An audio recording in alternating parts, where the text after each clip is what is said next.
Student, I am Hemant, your chemistry teacher. Welcome to my channel Explore Chemistry. Today topic Friedlich adsorption isotherm. आपका surface chemistry का topic है, आपका 12th class का। चलिए notebook निकाल लिया आई होप आपने। तो हेडिंग लिख दीजिए फ्रिडलिक एडजॉर्प्शन आइसोथर्म। होता क्या आपका देखिए, पिछली क्लास में बेटा हमने बात की थी एडजॉर्प्शन आइसोथर्म्स होते क्या है। एडजॉर्प्शन आइसोथर्म क्या होते हैं? Study of amount of adsorption with respect to pressure. क्योंकि आइसोथर्म था at constant temperature is known as adsorption isotherm. ये बात हम पिछली क्लास में पढ़ चुके हैं क्या चीज़ होती है, और हमने डिफरेंट टाइप ऑफ एडजॉर्प्शन जो है वो टाइप देखे थे कि कौन कौन से इंपॉर्टेंट आपके एडजॉर्प्शन आइसोथर्म्स हैं, जिसमें हमने बात की थी फ्रिडलिक एडजॉर्प्शन की, बात की थी उसमें लैंगमुइर एडजॉर्प्शन की, उसमें बात की थी बीट एडजॉर्प्शन की, उसमें बात की थी अपन ने किसकी, गिब्स एडजॉर्प्शन की। और उनमें बात की थी छोटी छोटी बातें कि कौन सा जो एडजॉर्प्शन है वो गैस के ऊपर एडजॉर्ब होता है, कौन सा आपका सॉलिड के ऊपर एडजॉर्ब होता है, कौन आपका लिक्विड के ऊपर एडजॉर्ब होता है, और कौन सा आपका मोनोलेयर है, कौन आपका मल्टीलेयर। ठीक है, तो वहाँ से हमें पता चल गया कि फ्रिडलिक एडजॉर्प्शन जो हुआ आपका क्या है। एडजॉर्प्शन, सबसे पहली बात कि adsorption of gas on solid, पहली बात तो हमें वहाँ से पता है, हाँ या ना। ठीक है, दूसरी बात हमें क्या पता है कि ये मोनोलेयर है, हाँ या ना, बिल्कुल। दो बातें हमें पता है। तो फ्रिडलिक ने क्या ऑब्जर्व करके देखा कि हम जैसे जैसे क्या करते हैं, प्रेशर को बढ़ाते हैं। जैसे जैसे हम प्रेशर को बढ़ाते हैं, तो जैसे सपोज कीजिए आपके पास ये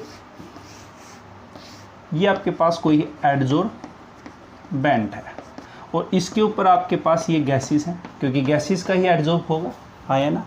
adsorption of gas on solid, मतलब ये जो एडजॉर्बेंट वो कैसा है, सॉलिड है। और ये जो एडजॉर्बेट, ये आपका क्या है, एडजॉर्बेट, बेट मतलब बैठ जा, ये कैसेस हैं, गैसेस हैं। तो ये जो गैसेस है इसके ऊपर जैसे जैसे आप प्रेशर लगाओगे,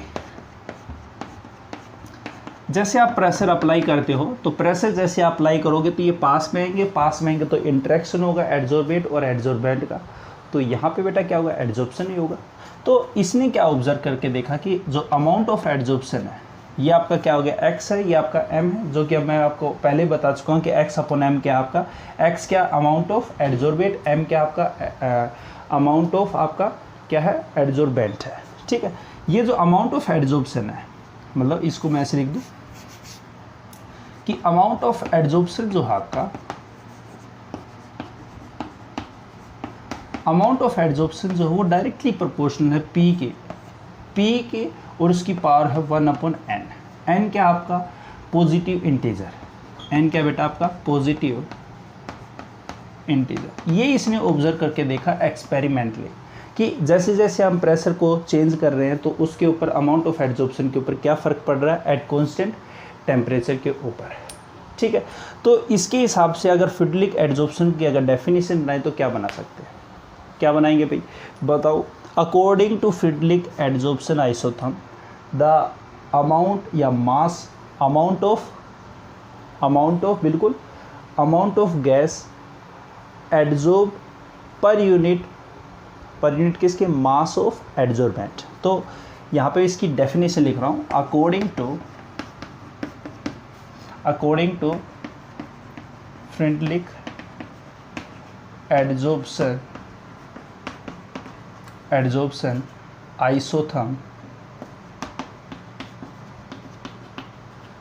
आइसोथर्म, या तो इसको ऐसे डायरेक्ट लिख सकते हो, adsorption isotherm the amount of adsorption is directly proportional to p की पावर 1/n। ये तो ये लिख सकते हो, मैं वो लिख देता हूँ एक बार, एडजॉर्प्शन द अमाउंट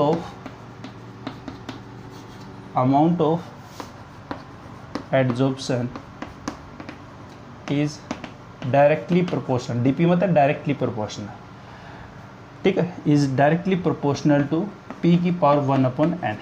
एक डेफिनेशन तो ये हो सकती है आपकी फ्रिडलिक एडजॉर्प्शन आइसोथर्म की, हाँ या ना। दूसरी अगर डेफिनेशन अगर मैं बनाऊं तो यहाँ पे आपकी क्या बना सकता हूँ, देखिए इसका अगर रिस्पेक्ट में बात करूँ, इस चीज़ को मैं यही लिख सकता हूँ, हाँ या ना, देखना एक बार, x/m is directly proportional to p की पावर 1/n, हाँ या ना। अमाउंट ऑफ एडजॉर्प्शन में आपकी जो एडजॉर्बेट है उसको हमने x डिनोट कर रखा था, और जो एडजॉर्बेंट है वो आपका क्या है, m। यही तो था आपका कि जो आपका according to Freundlich adsorption isotherm हाँ है ना, isotherm amount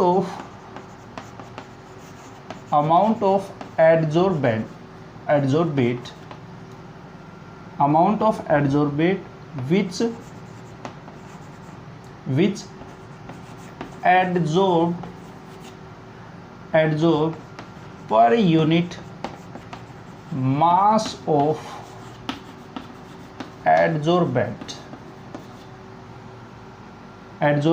is directly proportional to P की पावर 1/n। हाँ या ना, इसको मैं ये भी तो कह सकता हूँ, आपको अगर अच्छा लगे तो ये भी लिख सकते हो बेटा, आपको अच्छा लगे तो ये भी लिख सकते हो, दोनों में से कोई भी बात लिख सकते हो। सीधी सी बात ये लिख दो कि according to Freundlich adsorption isotherm the amount of adsorption is directly proportional to P की पावर 1/n। अब ये जो अमाउंट ऑफ एडजॉर्प्शन है वो चीज़ मैंने यहाँ से खोल के इसको ये यहाँ तक लिख दी, इसका मतलब यही है बस, ठीक है। ये जो आपका है कि अमाउंट ऑफ एडजॉर्प्शन वो क्या है, बेसिकली उसमें एडजॉर्बेट है जो कि आके ऊपर किसके बैठता है, एडजॉर्बेंट के ऊपर आके बैठता है। तो यही बात लिखी मैंने कि amount of adsorbate which adsorb, किसके ऊपर एडजॉर्ब हो रहा है, पर यूनिट ही आपका नीचे मतलब 1/, per unit mass of adsorbent, कितना मास आपने ले रखा है एडजॉर्बेंट का, तो आपका कितना है उसके डायरेक्टली प्रोपोर्शनल है P की पावर 1/n। तो ये जो बात है वो आपकी फ्रीडलिक ने बताई थी। एक बार फटाफट इसको उतारो एक बार जल्दी से, ठीक है।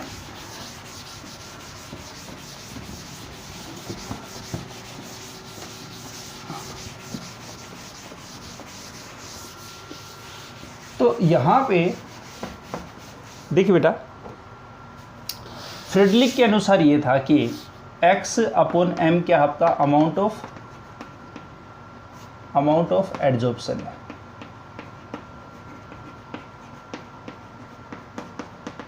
जो x है, x क्या आपका मास किसका है आपका, एडजॉर्बेट का, बिल्कुल। और m क्या आपका मास ऑफ एडजॉर्बेंट, हाँ या ना, बिल्कुल। x/m जैसे कि मैंने पहले क्लास में बताया था बेटा, ये आपका एडजॉर्बेंट है, ये आपका क्या है m है, और आने वाला क्या आपका x है। ये सरफेस एक तरीके से क्या है आपका, ये रिप्रेजेंट कर रही है कि ये आपका x है और ये सरफेस आपका ये ओब्लिक हो गया, वह अपॉन में m। तो x/m ही आपका क्या होता है, अमाउंट ऑफ एडजॉर्प्शन होता है। इसमें आपको x भी क्या पता है आपका कि अमाउंट ऑफ एडजॉर्बेट है, और m क्या आपका अमाउंट ऑफ एडजॉर्बेंट है। इतनी बात समझ आई। अब मैं इसको आगे लेके चल रहा हूँ कि यहाँ पे इसने कहा कि x/m is directly proportional to P की पावर 1/n। डायरेक्टली प्रोपोर्शनल को हटाऊंगा तो क्या आएगा बेटा, आपका कांस्टेंट आएगा k आपका क्या फ्रीडलिक कांस्टेंट है, तो P की पावर 1/n। n क्या है, पॉजिटिव इंटीजर। पॉजिटिव इंटीजर मतलब 1 से लेके आपका यहाँ पे कितने तक है, आपकी यहाँ पे 1 से लेके इसकी वैल्यू इन्फिनिटी तक है, पॉजिटिव वाली है, ठीक है। इंटीजर आपकी -इन्फिनिटी से आपका +इन्फिनिटी होता है, हम यहाँ पे बात करें पॉजिटिव वाले। चलिए, तो पॉजिटिव इन्फिनिटी में हमें पता है कि n की वैल्यू 1 से लेके इन्फिनिटी तक है, कि आपका क्या यहाँ पे फ्रीडलिक कांस्टेंट है। इतनी बात आपको समझ में आ गई तो बताओ फटाफट, तो इसको उतारो जल्दी से करके, आगे चलते हैं फिर। चलिए, तो यहाँ पे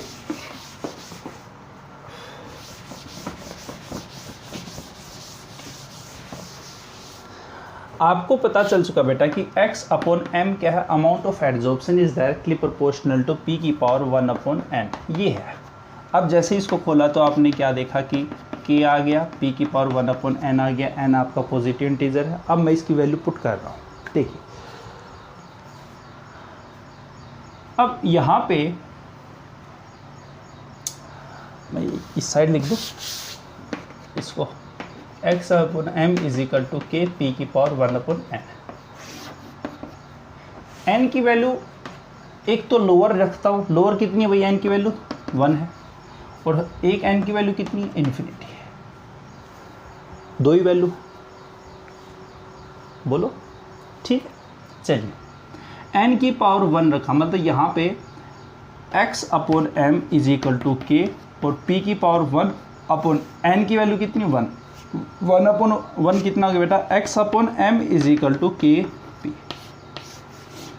इसमें इक्वेशन कौन सी बनी, केमिकल काइनेटिक्स में बताई थी आपको, बिल्कुल।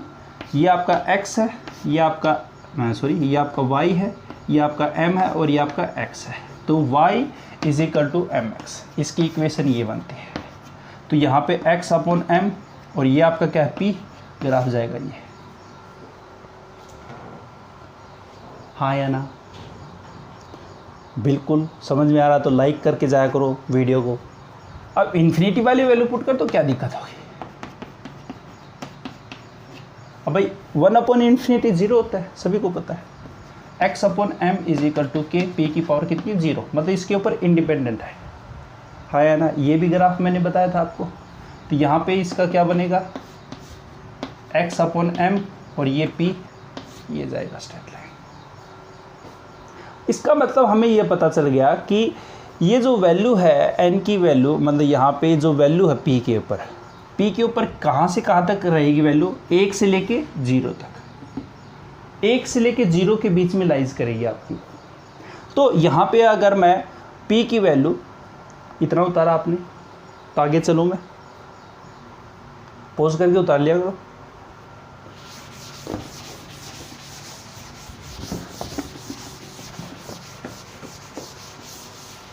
चलिए, तो अपने को पता चल गया कि आपका यहाँ पे x upon m is equal to k, p की पावर 1 अपॉन n है, यही तो है। अब वैल्यू अपन ने पुट की यहाँ पे, तो यहाँ पे आपका क्या है कि x upon m is equal to k की पावर आपकी, जैसी n की वैल्यू अपन ने 1 पुट की तो यहाँ पे 1 आ गया, मतलब 1 मतलब 1 ही, ऑब्वियसली बात है, 1 रखता कोई दिक्कत नहीं। और यहाँ पे x अपॉन m, मतलब n की वैल्यू इन्फिनिटी रखी, तो x upon m is equal to k की पावर 0 है, मतलब p की वैल्यू जो है वो आपकी क्या हो रही है, 1 से लेके 0 के बीच में लाइज करिए। अब तीनों को ग्राफ को अगर मैं प्लॉट करूँ तो x upon m, amount of adsorption और प्रेशर के बीच में जो ग्राफ बनाएंगे, सबसे पहले क्या होगा, स्ट्रेट लाइन जाएगा, हाँ या ना। सबसे पहले लो टेम्परेचर के ऊपर एड्जॉर्प्शन बढ़ता जाएगा, बढ़ता जाएगा, बढ़ता जाएगा। उसके बाद यहाँ पे एक कर्व होगा और उसके बाद जो कर्व है वो आपका स्ट्रेट लाइन चला जाएगा। तो यहाँ से लेके यहाँ तक ये ग्राफ की कौन सा प्लॉट किया, x upon m is equal to k, p की पावर 1। और यहाँ से लेके यहाँ तक ये जो है, मतलब ये जो है ये वाला, ये ग्राफ कौन सा है, ये वाला जो है वो यहाँ से लेके ये वाला। अब ये जो ग्राफ वो कौन सी इक्वेशन को फॉलो कर रहा है, आपका x upon m is equal to k की पावर 0। और ये जो ग्राफ आपका, ये दो इनके बीच में जो दिख रहा है आपको, ये कौन सी इक्वेशन को फॉलो कर रहा है, x upon m is equal to k की पावर, यहाँ पे क्या आपका 1 से लेके 0, ये वाला जो है, मतलब x upon m is equal to k, p की पावर 1 से लेके 0। आई बात समझ में, ये ग्राफ कैसे बना आपका, स्ट्रेट लाइन वाला बात समझ में आ गया था, 0 वाला मैंने इंडिविजुअल बता ही दी। अब इन दोनों को अगर प्लॉट करोगे तो ये आपका ग्राफ बनेगा। ये जो वैल्यू है वो आपकी 1 से लेके 0 के बीच में आपको बता रहा है। ये जो ग्राफ बन रहा है ये लो टेम्परेचर के ऊपर है, सॉरी लो प्रेशर के ऊपर है। और ये जो ग्राफ बन रहा है ऊपर वाला जो 0 है जिसकी p की पावर, ये आपका हाई प्रेशर के ऊपर बन रहा है। और ये जो ग्राफ बन रहा है ये ग्राफ कौन सा आपका, मॉडरेट प्रेशर के ऊपर बन रहा है, हाँ या ना। मतलब ये जो ग्राफ वो क्या है, लो प्रेशर, ये हाई प्रेशर, और ये जो इक्वेशन है वो कौन सी आपकी, मॉडरेट प्रेशर। ये तो इसने मैथमेटिकली बताया, इक्वेशन देखिए। अब देखिए अपन लोकल भाषा में बात करते हैं, एक सिंपल सी भाषा में बात करते हैं। एक क्लास में 30 सीट है, मैं वही एग्जांपल लेता हूँ। शुरू में आप प्रेशर बढ़ाते गए लो टेम्परेचर पे, आपका एड्जॉर्प्शन बढ़ता गया बढ़ता गया बढ़ता गया, तो यहाँ पे एड्जॉर्प्शन होता बढ़ता गया, कोई दिक्कत की बात नहीं, ठीक है। और हाई प्रेशर पे जो एड्जॉर्प्शन वो क्या हो गया, कांस्टेंट हो गया। ये तो आपका कि प्रेशर कितना ही बढ़ाया आपने, यहाँ पे वैल्यू कितनी चेंज किया आपने प्रेशर की, पर एड्जॉर्प्शन जो है वो आपका क्या हो गया, कांस्टेंट हो गया, हाँ या ना। तो यहाँ पे जो है वो क्या मिला यहाँ पे कि यहाँ पे जो लो प्रेशर है, यहाँ पे वैकेंट साइड थी, वैकेंट एक्टिव साइड थी अपने पास, मैं कह सकता हूँ लो प्रेशर के ऊपर वैकेंट साइड थी, बच्चे आते गए बैठते गए, बच्चे आते गए बैठते गए, मतलब लो प्रेशर के ऊपर आपका मतलब यहाँ पे क्या हुआ, एड्जॉर्प्शन आपका होता गया। जैसे ही सारी साइड फिल हो चुकी है, यहाँ पे सारी साइड क्या होगी, फिल होगी, ऑल एक्टिव साइड फिल्ड। जैसी फिल होगी, अब आप बच्चों को बिठाओगे कहाँ पे, बच्चे बैठेंगे नहीं तो एड्जॉर्प्शन होगा नहीं। एड्जॉर्प्शन क्या था कि एड्जॉर्बेंट के ऊपर बैठना चाहिए, मतलब उसके साथ इंटरेक्शन करनी चाहिए, इंटरेक्शन कर ही नहीं रहा। क्यों नहीं करा, क्योंकि साइट ही खाली नहीं है, उसके पास एक्टिव साइट ही नहीं है, तो यहाँ पे क्या हो गया, एड्जॉर्प्शन उसके ऊपर इंडिपेंडेंट हो गया। कितना ही प्रेशर बढ़ाते रहो भाई, वहाँ पे जगह ही नहीं है, उसके ऊपर कितना ही उसके ऊपर प्रेशर बढ़ाते रहो, तो आपके पास जगह बिठाने के लिए नहीं है, तो इंडिपेंडेंट ही होगा आपका। ये आपका फ्रिडलिक का जो उसने बताया था मैथमेटिकली, ये चीज़ है बेटा। इतनी बात समझ में आ गई, तुम आगे चलो फिर देख लो।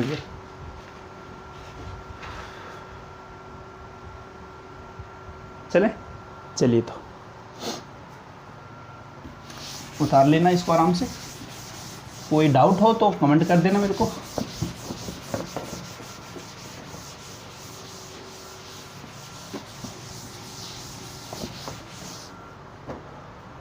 ठीक है, तो यहाँ पे फ्रिडलिक की आधी बात ख़त्म होगी।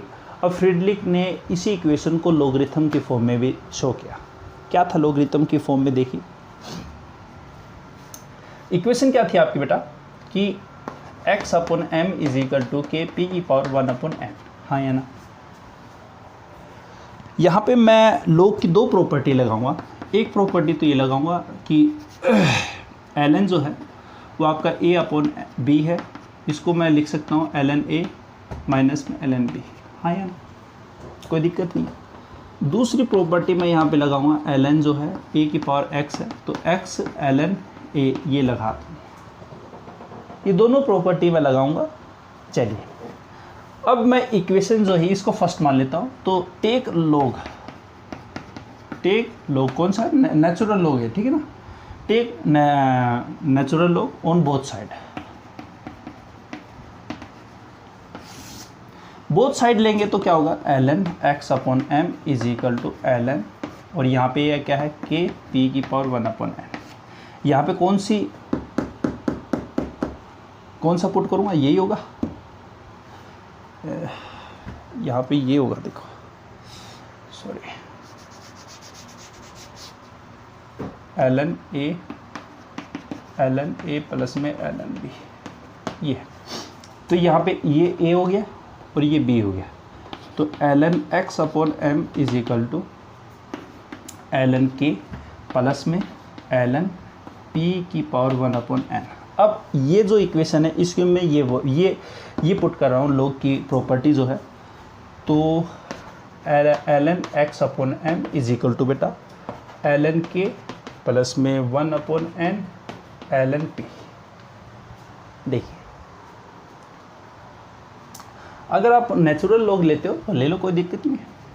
नेचुरल लॉग को log 10 में चेंज करोगे तो क्या होगा, 2.303 से क्या करोगे, गुना करोगे।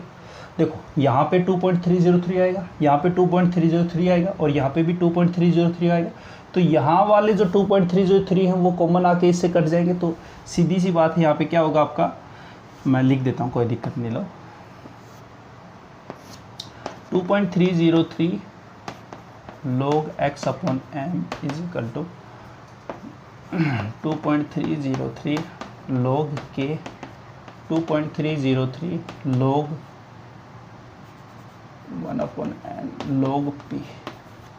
यही तो है, कॉमन ले लो, ये कॉमन लेने के बाद ये इससे कट जाएगा, तो मैं अब सीधा लिख दूँ log x upon m is equal to log k plus में 1 अपॉन n log p।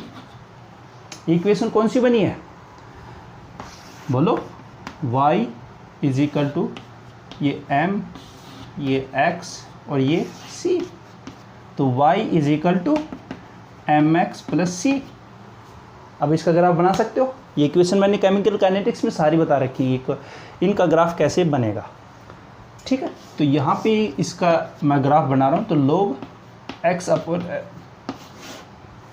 और यहाँ पे क्या होगा log p, कैसा है स्लोप, पॉजिटिव है, पॉजिटिव तो ये जाएगा, और यहाँ पे ये क्या है स्लोप, स्लोप कैसा है 1 अपॉन n, और ये क्या है आपका इंटरसेप्ट, इंटरसेप्ट क्या है वही, बोलो बोलो बोलो log k, बिल्कुल सी है, बस ये इक्वेशन बनी है आपकी, आराम से देख लो, कोई दिक्कत की बात नहीं बेटा।